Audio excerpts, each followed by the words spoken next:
지난 시간에 살핀 대로 이스라엘을 상대로 2번 승리를 한 블레셋은 여호와의 언약궤를 가져갔습니다. 그리고 블레셋의 아스돗이라는 지역의 다곤 신전에 언약궤를 가져다 놓았습니다. 전쟁에서 승리한 자가 그 승전물을 자기 나라의 중요한 장소에 가져다 놓는 것처럼 고대 근동에서는 정복자가, 싸움에서 이긴 자가 패자의 신상, 어떤 신적인 물건, 이런 것들을 자신의 신전에다가 갖다 놓는, 수집하는 그런 것이 흔한 관습이었습니다. 현대의 국가들은 자신들이 정복한 나라의 여러 가지 유물들을 자신의 박물관에다가 다 갖다 모아놓죠. 그런 것처럼 모든 것들이 종교적이었던 이런 근동 시대에는 그렇게 상대방의 신과 관련된 것들을 빼앗아 와서 자기들의 신전에다가 갖다 놨습니다. 그래 블레셋의 아스돗 사람들이 다음날 일어나 보니까 자신들의 그 다곤 신상이 여호와의 궤 앞에 엎드러져 있었습니다. 그러니까 하나님께서 그 다곤 신을 자기에게 엎드려 경배하도록 만드신 것이죠. 그런 상징을 보여주신 것이죠. 그래서 블레셋 사람들은 우연히 그랬겠지, 우연히 그런 일이 일어났겠지 생각하고 이렇게 놨는데 그 다음 날에도 그 다곤 신상이 넘어져 있었고 이번에는 머리와 손목까지 다 끊어져 있었습니다. 그렇게 여호와의 살아계심을 상징하는 언약궤 앞에 블레셋의 우상 다곤이 쓰러지고 부서지는 그런 일뿐만 아니라 하나님께서는 아스돗의 사람들에게도 독한 종기가 생겨나게 하셨습니다. 아스돗 사람들은 여호와의 언약궤 때문에 그런 일이 생겼을 것이다 라고 생각하고 지도자들을 모아서 가드라는 지역으로 언약궤를 옮겨다 놓았습니다. 그게 문제를 일으키는 것이라고 예측을 하고 옮겨버렸습니다. 그러자 이번에는 그것이 언약궤가 옮겨간 가드 사람들이 독한 종기로 고생하게 되었습니다. 또 이번에는 에그론이라는 지역으로 다시 언약궤를 옮겼습니다. 역시나 에그론 사람들을 하나님께서 치셨는데 11절에 따르면 온 성읍이 사망의 환난을 당했고 살아남은 사람들은 독종 때문에, 그 종기 때문에 너무나 고통스러워서 그 부르짖음이 하늘에 사무쳤다고 말합니다. 지난 시간에 우상 숭배는 수치를 가져온다는 것을 성경에서 우리는 확인했습니다. 이스라엘뿐만 아니라 블레셋도 그런 수치를 당했습니다. 오늘 본문이 그걸 보여줍니다. 자신들이 섬기는 우상 다곤이 여호와 앞에서 수치를 당했고 블레셋 사람들은 심각한 피부병으로 흉측한 고통 속에서 수치를 당했습니다. 블레셋은 다시 지도자를 모아서 의논을 했습니다. 언약궤를 원래 있던 곳으로 보내야겠다는 그런 결정을 했습니다. 그런데 어떻게 돌려보내야 할지를 몰라서 그런 식으로 7달의 시간을 보내게 됩니다. 결국 그들이 방법을 마련했습니다.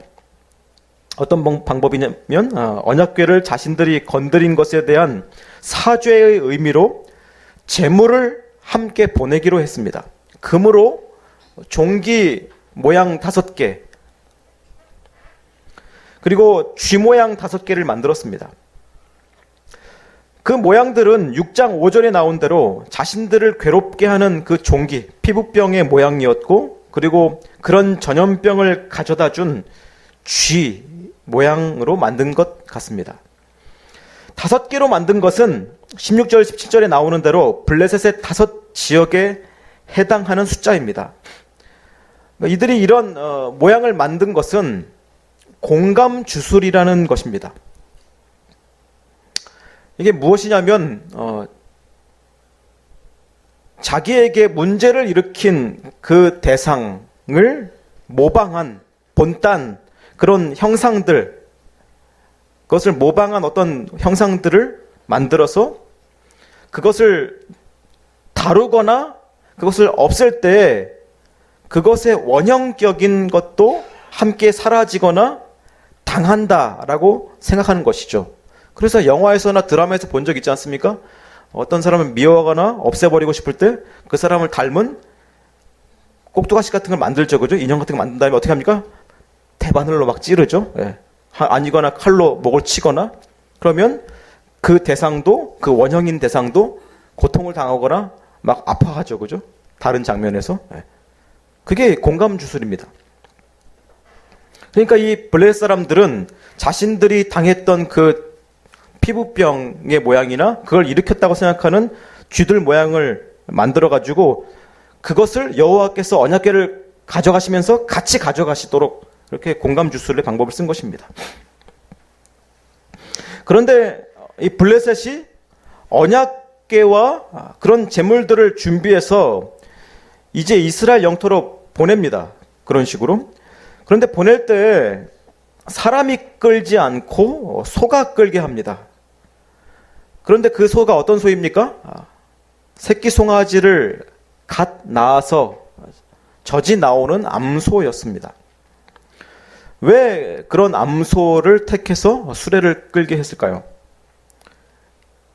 이 암소는 본능적으로 새끼가 있는 곳으로 가려고 할 것인데 진짜 여호와라는 신이 이 언약궤를 자신의 것으로 여긴다면, 그래서 그것을 자신의 성소, 이스라엘의 성소로 가져가려고 한다면 그 여호와라는 신이 이 동물을 완전히 지금 본성이 강렬한 이 자기 새끼를 돌보려고 하는 본성이 강한 이 동물을 어떻게든지 사로잡아서 통제해서 그 언약궤를 가져갈 것이라고 생각한 것입니다.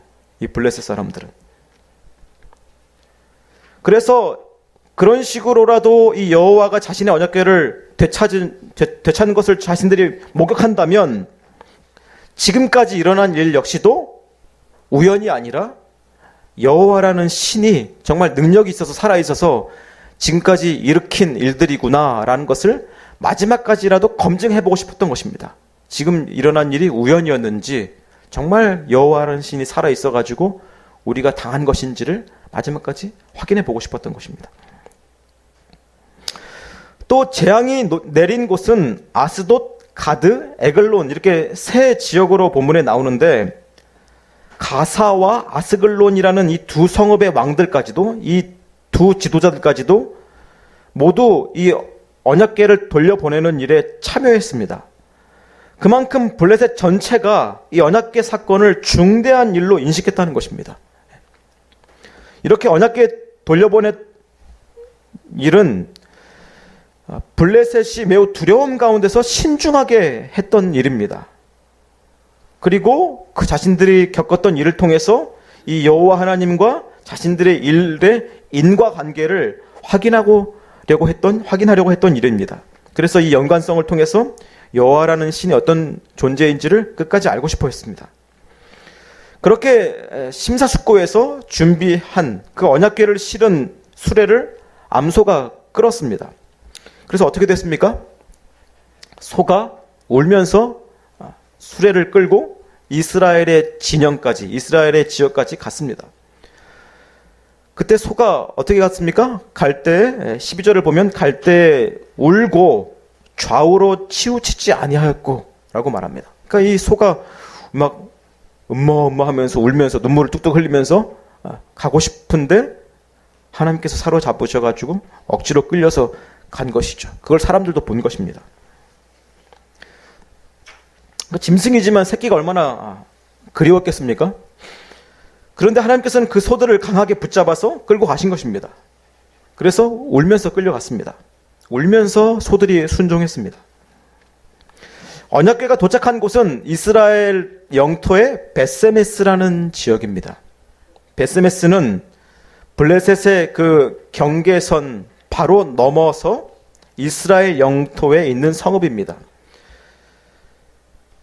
그러니까 그 블레셋의 지역에서 이스라엘로 곧 넘어오는, 그러니까 거기 있던 사람들은 언약궤가 자기 이스라엘 땅으로 넘어오는 것을 처음 목격했겠죠. 그곳에서 이제 이 언약궤를 다시 되찾는 일을 그들이 했던 것입니다.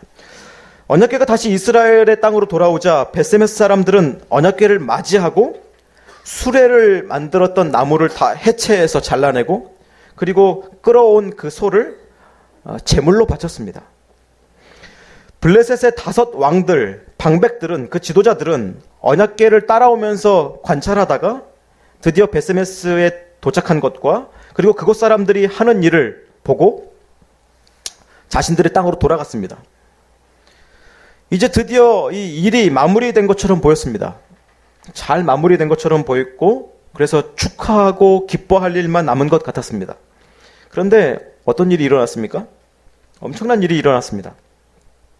벳세메스 사람들이 여호와의 궤를 함부로 들여다보다가 70명이 죽었습니다. 너무 놀라고 두려워서 이 언약궤를 벳세메스가 아닌 다른 지역으로 보내버립니다. 기럇 여야림이라는 곳으로 보내버립니다. 어떻습니까? 블레셋이 했던 행위와 비슷하죠. 자신들이 이 언약궤 때문에 화를 입으니까 다른 데로 보내버립니다. 앞에서 언약궤를 자신들의 승리를 위한 도구로 사용하려고 했던 이스라엘이 그 전쟁에서 큰 희생을 치르고 또 홈리와 비느하스가 죽었던 것처럼 벳세메스 사람들도 언약궤를 부주의하게 대했습니다. 이스라엘이 언약궤를 빼앗길 때와 전쟁에서 지면서 빼앗길 때와 또 오늘 본문에서 다시 되찾을 때 이스라엘이 가지고 있었던 자세는 크게 달라지지 않았습니다. 그들은 종교적인 형식은 그럴듯하게 잘 치렀지만, 그러니까 처음에 전쟁터에서 언약궤를 가지고 나갈 때도 종교적으로 했죠. 홈리와 비느하스가 그것을 수행했고, 또 언약궤를 돌려받을 때에도 종교적으로 했습니다. 그런데 그 이후에는 여전히 그들은 여호와 앞에서 주의를 하지 않았습니다. 그래서 그 2가지 사건 모두에서 화를 당합니다. 종교적이기만 했지 하나님을 끝까지 경외하지 않았습니다. 오히려 블레셋은 여호와 하나님이 자신들을 다루시는 것을 처음 경험해서인지 매우 주의하고 심사숙고합니다. 그들은 이전 역사에서 여호와께서 애굽을 어떻게 다루셨는지를 기억하면서, 소문을 들은 대로 기억하면서 자신들은 그렇게 되지 말자고 그렇게 다짐하기도 했습니다. 그들은 역사를 통해서 교훈을 얻을 줄 아는 민족이었습니다. 블레셋은. 그러나 블레셋이 하나님을 더 바르게 대했고 이스라엘보다 더 잘 알았고 더 바르게 대했고 하나님을 존중했다라는 뜻은 아닙니다. 그렇게 대하도록 하나님께서 자신을 나타내셨기 때문입니다. 블레셋에게 하나님이 두려운 존재로 나타내셨기 때문에 그들은 그렇게 두려워하면서 조심조심 여호와의 언약궤를 다룬 것이죠. 그러나 이스라엘이 그런 블레셋보다도 더 못하게 그렇게 경거망동한 이유는 무엇이었을까요? 그들은 하나님을 존중하지 않았습니다. 승리가 필요할 때는 언약궤를 매개로, 언약궤를 도구로 삼아서 자신들 마음대로 하나님을 움직이려고 했습니다. 또 벳세메스에서는 언약궤를 맞이할 때는 종교적인 그 의무가 마무리되자, 끝나자 긴장이 금방 풀려서 언약궤를 호기심의 대상으로 여겼습니다. 언약궤를 어떻게 되어야 되는지 알지만 그것을 망각하고 언약궤 뚜껑을 막 열어버리고 그 안에 있는 것들을 들여다봤습니다. 이는 마치 동물원에서 맹수를 대하는 것과 같습니다. 사람들이 동물원에 무서운 짐승들을 구경하러 가는 것과 유사합니다. 즉 필요할 때는 자기들 마음대로 통제하고 다루고 또 호기심의 대상으로 여기다가 그 맹수가 갑작스럽게 으르렁하고 울어대면 다 놀라서 움찔하면서 멀리 다 도망가 버리는 것처럼 말입니다. 하나님을 그런 식으로 대하는 것입니다. 호기심의 대상으로 여겼다가 또 하나님이 진노하시면 도망갔다가, 그런 태도는 우상을 대하는 보편적인 태도입니다.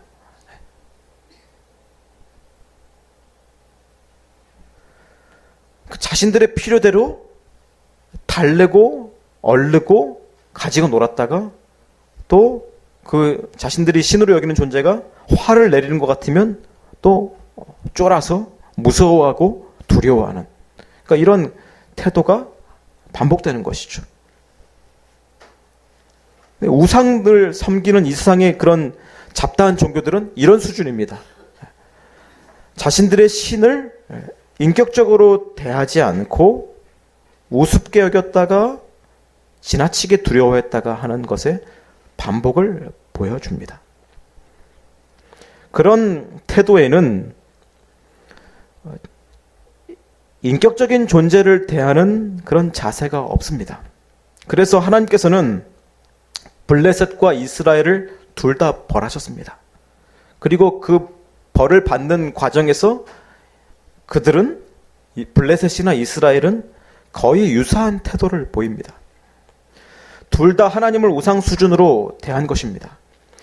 블레셋이라는 이방은 잠깐 그렇게 했다면 이스라엘은 언약궤가 떠날 때와 돌아올 때 그런 태도를 보였습니다. 대다수의 종교는 자신들의 신을 앞에서 말한 대로 비인격적으로 여깁니다. 그저 대상일 뿐입니다. 말로는 거룩하다, 자신들의 신이 두려운 존재다 하고 경외하는 듯이 하지만 사실은 대상으로 여깁니다. 그 대상으로 여긴다는 것은 도움을 얻기 위한 수단으로 여긴다는 것입니다. 가지고 논다는 것입니다.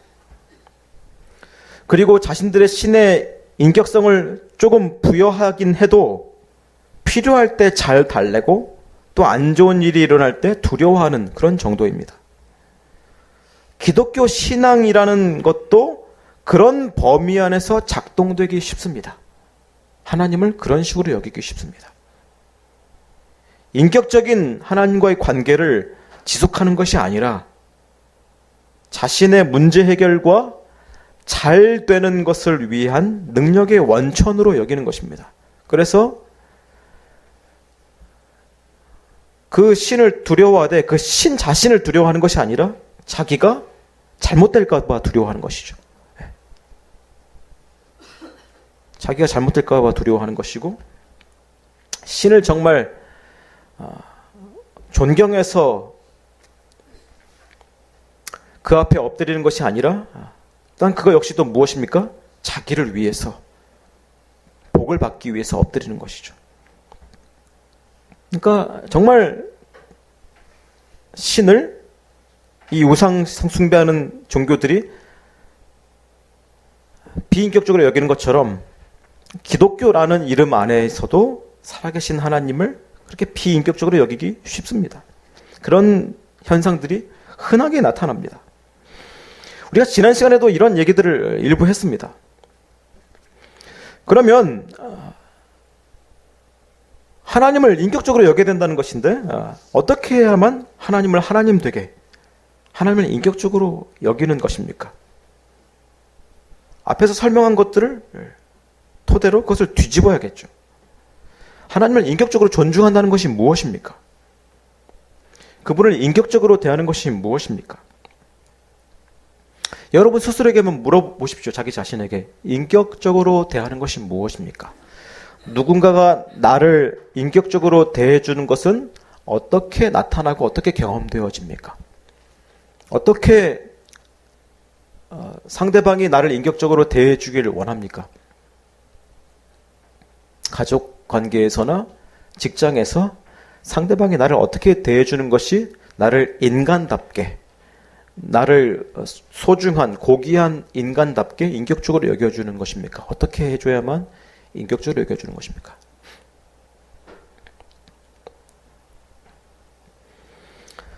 인격적으로 대하는 것은 쉽게 말하면 나를 물건 취급하지 않는 것이죠. 인격이라는 말 자체가 다른 대상이나 물건이나 다른 동물과는 달리 인간한테만 있는 고유한 그 가치, 그 존재하는 것, 생명을 가지고 살아있는 것, 그 자체만으로도 고귀하게 존귀하게 여겨주는 것이죠. 그게 인격적으로 여기는 것이죠. 기독교인은 특별히 그 인격이 하나님의 형상인 것을 알아야 되죠. 죄인도 인격적으로 다뤄야 되는 것이죠. 끝까지. 즉 인격적으로 여긴다는 것은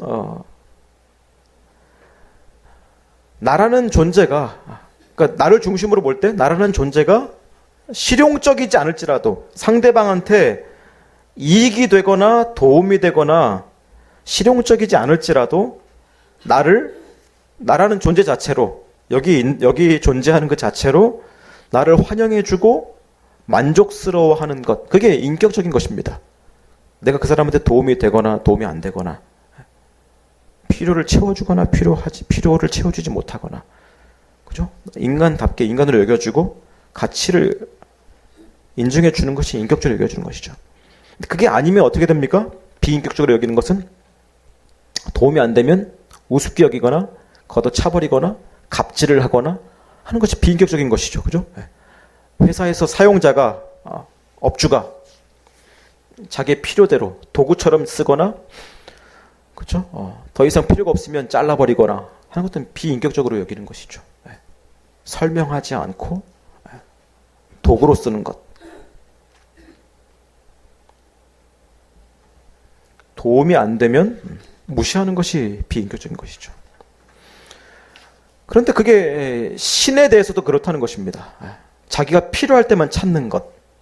신이 진짜 나에게 요구한 것들에 대해서 무관심한 것. 필요할 때만 두려워하고 필요할 때만 벌벌 떨고 앞에 가서 간청하는 것. 그게 비인격적인 것이죠. 무시하는 것. 근데 그런 게 우리가 하나님에 대한 태도에서도 흔히 나타납니다. 예배에서나 자신의 실제 삶의 속에서나 하나님을 살아계신 분으로, 흔히 말하는 임마누엘, 우리와 함께 하시는 하나님으로 인정하지 않는, 완전히 무관심한 비인격적인 것입니다. 이익이 될 때만, 필요할 때만 찾는 것. 우상 찾듯이 하는 것. 그러니까 이스라엘이 하나님께 전혀 무관심하다가 전쟁에서 목숨이 걸린 상황에서 하나님의 도움을 얻기 위해서 언약궤를 찾은 것. 그것도 역시 비인격적인 것입니다. 이 세상은 점점 우리를 비인격적으로 대합니다. 그래서 인격적으로 대하는 것이 무엇인지를 점점 알지 못합니다. 무감각해집니다. 그러니까 인격적으로 대하는 것처럼 서로 연기는 더 잘합니다. 이 세상이. 그래서 우리를 고객으로 여겨주는, 실제로 좋아하지도 않고 사랑하지도 않으면서 사랑합니다, 고맙습니다, 고객님 하는 것처럼 그렇게 대하는 곳들이 점점 많아지니까 내가 인격적으로 여겨진 것처럼 착각이 되죠. 인권이라는 보기 좋은 허울 속에서 나의 어떤 권리들과 자유를 인정해 주니까 인격적으로 여겨주는 것 같죠. 그런데 인간이 진짜 인격적으로 여겨주는 것이 무엇인지는 대부분 상실해 버렸습니다. 경험되지 않습니다. 근데 거짓되게 인격적으로 여겨주는 것만 가득 차 있는 상태입니다. 그러니까 인간들이 자기를 진정 인격적으로 대해주는 것을 잘 경험하지 못하니까, 그래서 여러 가지 정신적인 문제들이 일어나는 것이죠. 그리고 재미있게도 인간을 인격적으로 대하는 것이 힘들어지고, 그죠? 어떻게 해야 되는지 다 이제 상실하니까 비인격적인 대상을 통해서 다른 것을 충족받으려고 합니다. 그죠? 개나 고양이를 통해서. 그죠? 비인격적인 대상들을 통해서 대리 만족을 느끼려고 합니다. 인격적으로 대하는 건 쉽지 않거든요. 서로 상호간에 어렵거든요. 나의 이기적인 본성상 상대를 인격적으로 여기는 것은 너무나 어렵기 때문에, 쉽지 않은 일이기 때문에 그것을 서로 회피하고 다 잊어버렸죠. 상실해버렸죠. 그래서 하나님을 인격적으로 여기는 것에 대해서도 우리는 감각이 많이 떨어져 있습니다.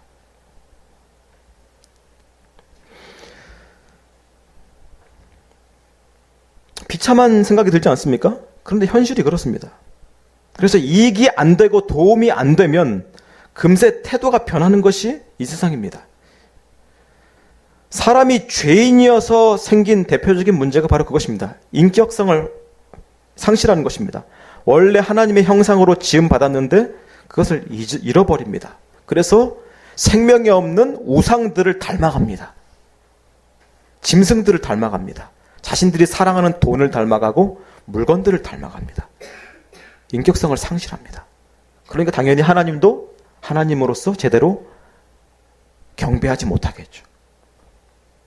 상대를 너가 아닌 그것으로 전락시키는 것입니다. 우리는 하나님에 대해서도 그런 자세를 갖습니다. 오늘 본문에서 블레셋과 이스라엘이 보인 태도를 우리도 가지고 있습니다. 도구로 여깁니다. 그러나 하나님께서는 우리에게 인격적인 반응 얻기를 원하십니다. 우리가 하나님을 인격적으로 여기길 바라십니다. 그래서 우리에게 궁극적으로 좋은 것을 주시는 하나님이시지만 즉각적인 도움을 때로는 주시지 않기도 하는 것입니다. 무슨 말인지 아시겠습니까?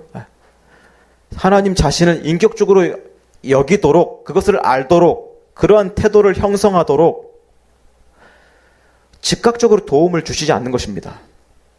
우리가 하나님을 봉으로 여기지 않도록, 빨대 꽂아서 빨아먹는 존재로 여기지 않도록, 하나님을 지금 너는 나를 잘못 대하고 있어, 그것을 깨닫게 하시려고 때로는 즉각적으로 우리에게 원하는 바를 들어주시지 않기도 하는 것입니다. 내가 이걸 안 들어주더라도 너는 나를 살아있는 나 하나님으로 여길 수 있니? 라는 것을 계속 물으시는 것입니다. 그래서 인생 속에서 환난도 주시고 고난도 주시는 것입니다. 그것이 그런 이유 중에 하나입니다. 인격적으로 진짜 대하고 있는지, 아니면 우리가 하나님을 도구로 이용하려고 하는지.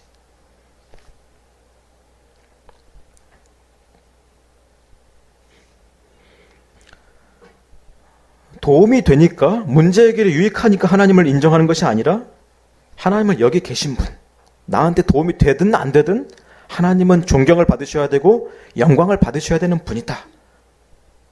그 인격적인 이해와 태도가 하나님이 원하시는 것입니다. 하나님이 살아계시는 것 자체를 너무나 기쁘고 귀한 일로 여기고 충분한 일로, 하나님이 살아계시다라는 것 자체로 충분한 일로 여기는 것, 그게 하나님을 인격적으로 여기는 것입니다. 나한테 지금 당장 내가 느끼고 내가 원하는 바대로 도움을 주시느냐로 하나님을 인정하는 것이 아니라 하나님이 살아계셔서 나와 함께 하시는 것, 나한테 지금 당장에 도움이 되든지 안 되든지 하나님은 나를 알고 계시고 나를 사랑하신다는 사실을 분명히 신뢰하는 것, 그걸 느끼는 것, 그게 인격적으로 하나님을 아는 것입니다.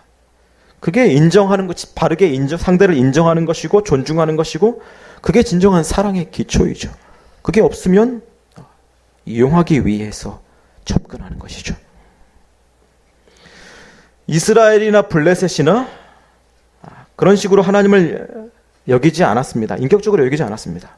멸시했습니다. 우상 대하듯이 했습니다. 우리도 하나님을 무시할 때가 많습니다. 그러나 하나님은 우리가 그런 식으로 대해도 하나님은 우리를 인격적으로 대해 주십니다. 감사하게도 우리를 인격적으로 대해 주십니다. 그래서 즉시 반응하지 않으시고 오래 참으시죠. 우리 일을 있는 그대로 인정해 주시기 때문에 우리처럼 성급하게 대처하지 않으시고 참으십니다. 이게 얼마나 인격적인 것입니까?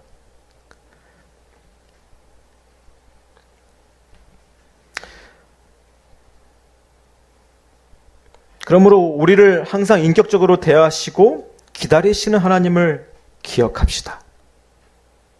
그리고 그런 하나님을 신뢰할 수 있도록 우리에게 예수 그리스도 자신의 독생자 아들을 보내주신 하나님을 기억합시다. 그것을 믿읍시다.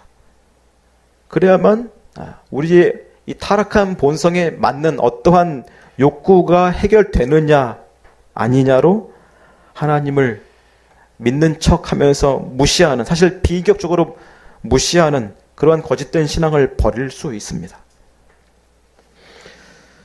우리가 죄인으로서 하나님을 전혀 생각하지 않았을 때, 지금도 그럴 수 있지만 그렇게 하나님을 무시하고 있을 때 하나님은 가장 인격적인 헌신을 이미 행하셨고 지금도 그걸 베풀고 계십니다. 우리를 인격적으로 끊임없이 사랑해 주시고 대해 주시고 인내하면서 기다려 주고 계십니다. 이 세상 어떤 존재보다 우리를 인격적으로 대해 주고 계십니다. 그걸 아셔야 됩니다. 그런 인격적인 헌신과 사랑을 예수 그리스도를 통해서 우리에게 보여주셨습니다. 그것을 기억합시다. 그렇게 우리에게 모든 것을 주신 인격적이신 하나님이 우리의 하나님이시고 우리가 경배해야 되는 그런 하나님이십니다. 우리가 그런 신앙을 갖기를 원합니다. 기도하겠습니다.